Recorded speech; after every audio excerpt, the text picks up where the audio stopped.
Morning to you all. I am B. Chaturya of 7th standard in Vision English Medium School. Here are my friends Bindushree, Poojita, Nityashree are here to perform enhance your verb power activity. In this activity, we will tell 4 forms of verbs with examples. So here we go. Let's do it.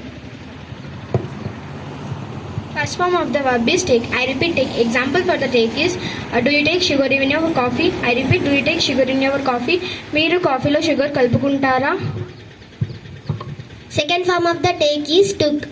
I repeat took. Example for the took is he took tablet in the afternoon. I repeat, he took tablet in the afternoon. అతను మధ్యాహ్నం tablet వేసుకున్నారు.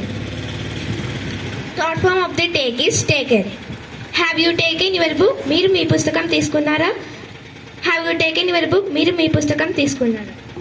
Fourth form of the take is taking. I repeat taking. Example for the taking is they were taking notes during lecture. I repeat, they were taking notes during lecture. వారు ఉపన్యాస సమయంలో notes తీసుకుంటున్నారు.